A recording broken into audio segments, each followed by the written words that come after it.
Are there mixed emotions for Montreal Canadiens fans? The upcoming season, will it be hard to predict? If so, why? And he gives another shot to Bergevin and Timmins. Why does he keep on doing this? I'm going to ask him. It's a sick podcast. I'm Marinaro. Brendan Kelly from the Montreal Gazette. What the puck? He's coming up next. Turn up your volume. Because you're about to listen to The Sick Podcast with Tony Marinaro.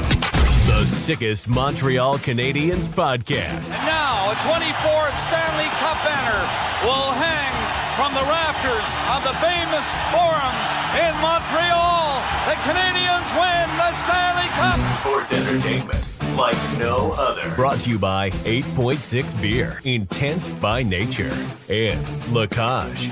If the last time you went to La Cage was when the Habs won the cup, it's time you went back to La Cage. The menu will surprise you.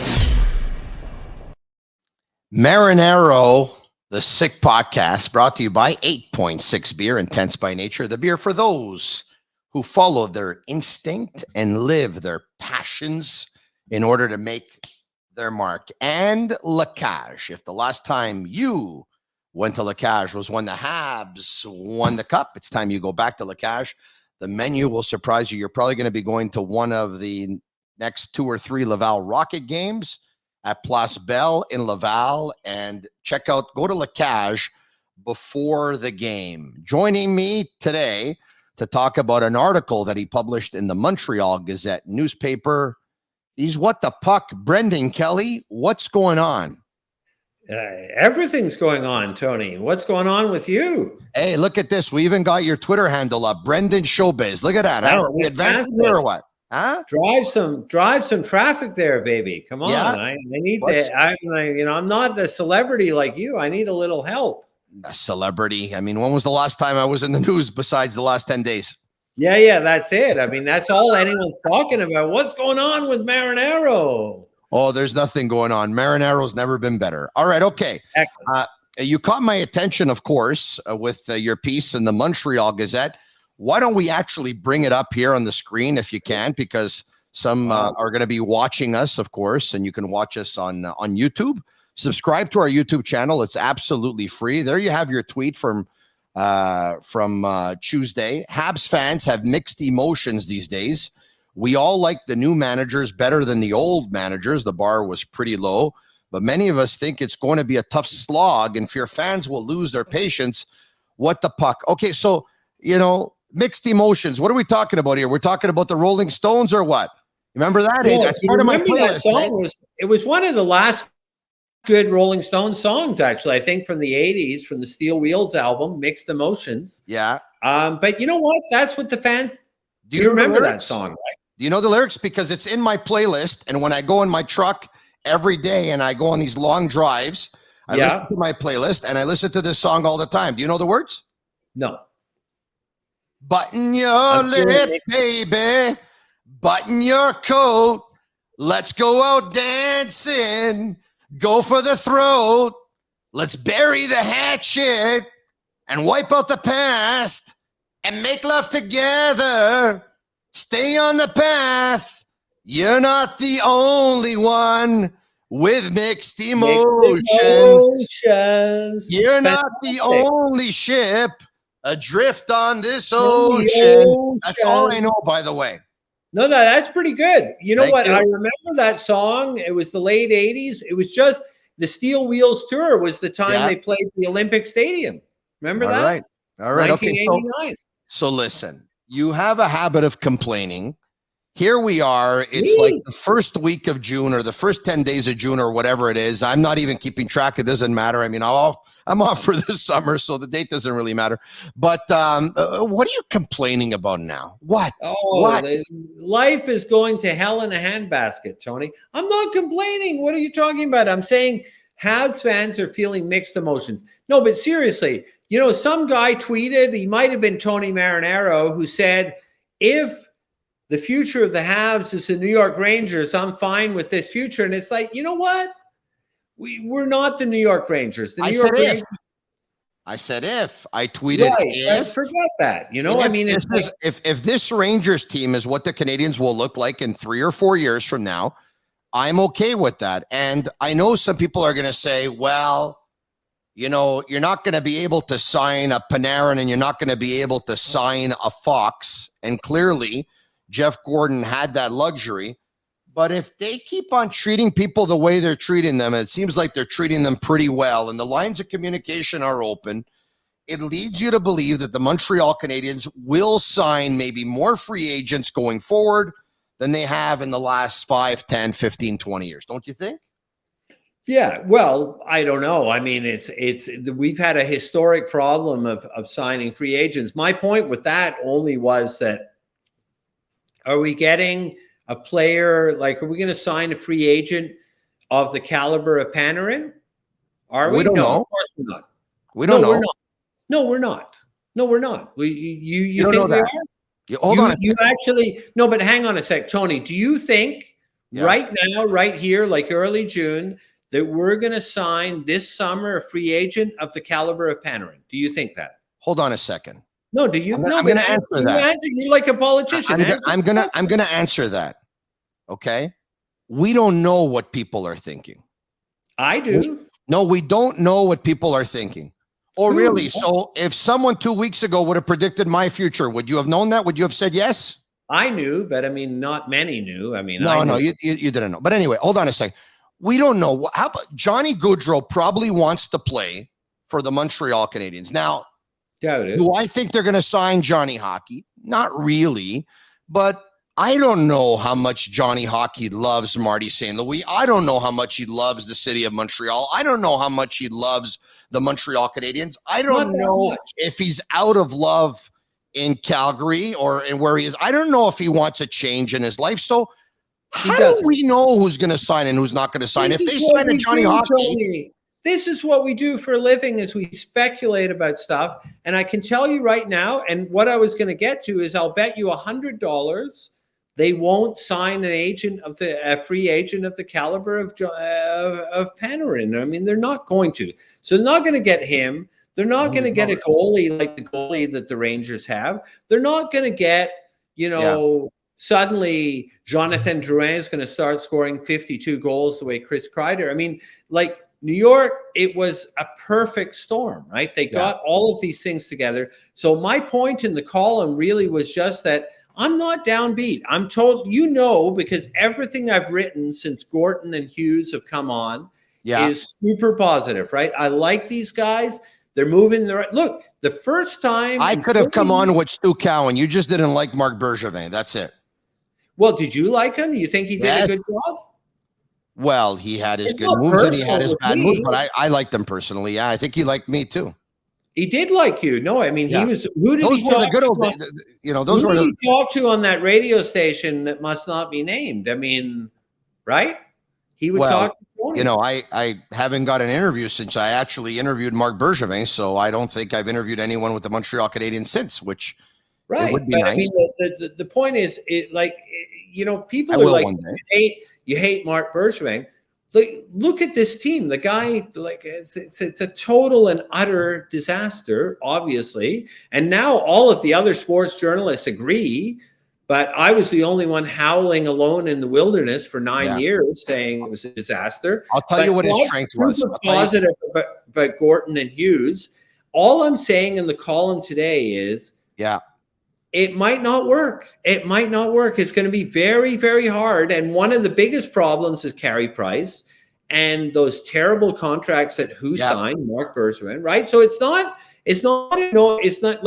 obvious that you have great hockey minds running the show. And these guys do have great hockey minds. Yeah. Will it work? We don't know, right? We don't know. All right. So Carey Price's contract was a terrible contract. And I think it's definitely safe to say that now. For those who didn't think it before, I think everyone is willing to admit that now. Marc Bergevin had his strengths. He had his weaknesses. He did his good things. He did his bad things. Here's the deal. His strength was putting together a team that was built for the playoffs in one season, and they got to the final. We've had this discussion before. I'll have to. His weakness was that it was a one-hit wonder and it wasn't sustainable and it all fell apart thereafter. It was not a one-hit wonder because it didn't work. So, I mean, it was just, look, the way that I look at the 2021 playoffs is they caught lightning in a bottle, and it happened, and it was incredibly exciting, and we all had a lot of fun, but they were never going to win the Stanley Cup. It was not even a possibility. And he didn't really play. You know, what Marc Bergevin actually did is every single year he tried to win the Stanley Cup. Well, that's kind of dumb, you know, because no general manager does that. He made, for the most part, obviously the Drouin Sergachev deal didn't work out. Some worked out better than others. For the most part, he won a lot of his trades. Who cares? And he brought good players into a fold. Hold on a second. Let me finish. He made a lot of good trades from an individual standpoint. A lot of moves were good. Unfortunately, from a team standpoint and the ability to put together a team, once again, it was only really viable for 1 or 2 years, and it wasn't sustainable thereafter. So anyway, on that note, let's move on here. Sure. You talked about Carey Price, and the upcoming season will be very, very hard to predict. Those are words coming in.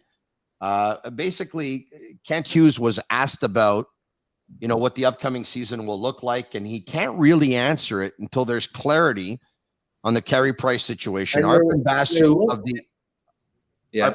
of the Athletic says that based on his information that Carey Price would need reconstructive knee surgery, and if he gets it, he probably won't play again. So obviously he's trying to go another route. We talked about platelet-rich plasma, I believe, which are injections with your own blood and your own cartilage or whatever it is. And so that's the reason why it's hard to predict, right? We don't have clarity on the Carey Price situation just yet. Well, and what I love about one of the things that's great about the new management is Kent Hughes says that, right? Like, he clearly says what we really need is clarity. And this would and it's not just Bergevin. It's Bob Gainey, it's Pierre Gauthier, it's Andre Savard. They would have never been as open as he is. So that's fantastic. And what he's saying is, if we don't have clarity on Carey's health, we're up the creek. And you know what? They're not going to have clarity on Carey's health. I mean, they're not. It's absolutely out of the question. I mean, basically, and I get where Carey Price is coming from. He wants to try to come back. Of course he does. He's a competitive athlete. He wants to try to give it a shot. So if Arpon Basu's story is true, which I'm sure it is, a very good reporter. Yes. So he was offered the possibility of reconstructive knee surgery, probably would have ended his career. So he didn't do it. So it means that he's going to turn up in October, in September for training camp with a huge question mark around his knee. And guess what? It's not going to work out well, because just the way it hasn't worked out well for the last 5 years, because his health is so messed up. And so then you've got 10.5 on the salary cap. And what if, look, how many games did Carey play this year? Played 5 games, lost 4 of them, if memory serves. And then he's back out of the lineup. I mean, this is in all likelihood, I mean, we don't know for sure, of course, but in all likelihood, it's going to be a huge question mark next season. And, it's going to mess up the team. Now, you could look at it. Let's not forget this, that at the end of the season last year, or close to the end of the season, he was asked pretty much about his situation. And he said that he would continue to play, only that if he played at a level that was acceptable to him. Correct. And he wanted to play until he, as long as he wasn't a burden on his team. Now, right now, his contract is a burden on the team. And if he's not going to be healthy, he's not going to be able to play at a high level. So I don't know how it's going to get fixed, but I believe we're actually going to end up having some clarity on the situation sooner rather than later. You talked about $100 before, that you'd be willing to bet $100 that the Canadians aren't going to sign a big time free agent. I tell you, take your $100, go to Betway, for the love of the game, sign up and deposit on Betway for a 100% deposit bonus, the easiest sportsbook for Canadians.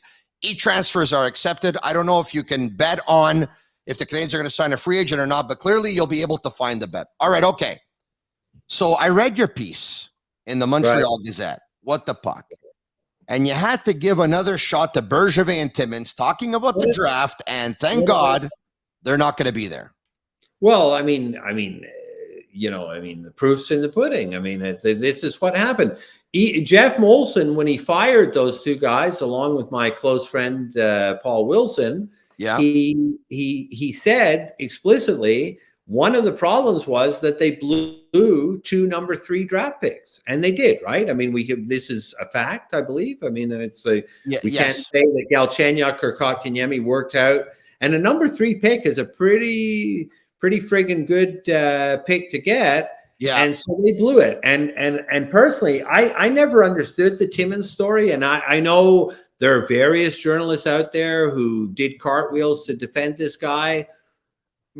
The record's pretty bad. The record is pretty bad. And between Bergevin on first round draft picks, but there were other picks that were pretty good. Look, I'm not going to defend him. I hope not. But I'm going to tell you this, and it's not going to make the matter better, but an amateur scout, it's the hardest thing in the world of hockey to do is the job of amateur scout. The violin is playing. Tony. Yeah, okay. But I'm just some guys do it well, and yes. Well, he did it. Hold on a second. He did it well when he drafted McDonough. He did it well when he drafted Pacioretty. He did it well when he drafted PK Subban. He did it well when he drafted Arturi Lehkonen. He did it well when he drafted Yaroslav Halak. He did it well when he drafted Mark Streit. He did it well when he drafted Alexander Romanov. He did it well when he drafted Brendan Gallagher. And there's years when he didn't do it well. Now, having said that, you're right. They blew 2-3 picks overall. 2 times they blew the 3rd pick overall. Fireable. It was not, they were not the best drafts in the world. That's true too. But in my opinion, as much as they blew the 2 drafts, they blew the player development of those players they drafted more than they actually blew their picks. Galchenyuk and Kotkaniemi should have never played with the Montreal Canadiens at the young age that they did. And that's the reason, in my opinion, they weren't able to have the careers thus far that they were projected to have. Yes, they probably weren't the best picks, but they blew the player development on them. They rushed them and brought them up way too fast and just played them way too badly. Listen, we've since discovered that the team didn't have a player development division. I mean, it's like it was a joke. I mean, it was a team that was being managed between the Griffintown. Yeah, exactly. Is this a joke? It was being run out of the bars of Griffintown and the gyms of Griffintown. I mean, it's these guys were busy pumping iron and having a good time, and they didn't. Nothing wrong with that, right? Where have you gone, Tony? You're going to pump you some iron right now? Yeah. That's why Mark liked you, because you're buff like him. Exactly. But it's a joke. So I mean, I just pulled something, I think. Yeah. You shouldn't, like, it's funny, it's entertaining, but it's also dangerous. Yeah, I'm a pretty funny and entertaining guy. By the way, I not only have my weights, I also have my treadmill. My Matrix T75, by the way. Bring it home the way I did. Discover a club quality workout the way I did in the comfort of your own home, the way I have it in the comfort of my own home, and visit matrixhomefitness.ca. All right, okay. So I say this. I don't have any mixed emotions. The Montreal Canadiens haven't won the Stanley Cup since 1993. They haven't had the first pick overall in the draft since 1980. They have a dual-headed monster of general manager and executive VP of hockey ops right now. They have consultants like Vincent Lecavalier, a player development consultant like Marie-Philippe Poulin. They brought some young blood to their organization. They brought different thinkers to their organization. They're doing things a different way. They have a bunch of draft picks lined up. It's a new management team. The draft is going to take place in Montreal on Thursday, July 7th and Friday, July 8th. The way to become a really good team is rebuilding through the draft the way Colorado is with Nathan McKinnon and the Cale Makars and the Mikko Rantanens and the Landeskog's of this world. I don't have no mixed emotions. I think it's 100% positive, 100% optimistic, 100% excitement. So why do you have to write this mixed emotion stuff? What mixed emotions? There's got to be one guy out there telling the truth, Tony. Look, the reality is you can say all that, and I'm super upbeat about Hughes and Gorton. Yeah. And though, I mean, look at the hype on Martin St. Louis, right? I love the guy. You got to love the guy. He's super intelligent. How was his record as coach of the Habs? Not that great, right? Scotty Bowman wouldn't coach the Habs to a winning record last year. Martin St. Louis himself said, I haven't proven myself as a coach, and he hasn't. And so these guys haven't proven but nothing. This is the Habs fans in a nutshell. They're like, oh, Gorton did this with the Rangers. He'll do it. The Habs will be in the Stanley Cup final in 3 or 4 years. Maybe, but maybe not. Mi stai facendo incitrolire. I want you to listen to me and listen to me very carefully. Well, Are you ready? Speak in English, Tony. Okay, you're making me go nuts. You ready now? I'm going to end this conversation once and for all, okay, before I have a heart attack. Okay. Here's the deal, and listen to me carefully. Carey Price played 5 games, and he was at 50%. Every single player on that team last year, with the exception of 5 or 6 of them, was hurt. They started the year without Edmondson. They started the year without Byron. Shea Weber unofficially retired. Corey Perry moved on. And Eric Stahl wasn't back for a while. And Phil Deneau went to another team. And they had a short summer. And they were demoralized. And Carey Price went into the assistance program. And then they traded away Kulak. And then they traded away Toffoli. And then they traded away Lehkonen. And then they traded away Sherratt. Scotty Bowman could have coached that team and he would have had a losing record. What are you doing taking a shot at Marty St. Louis' record?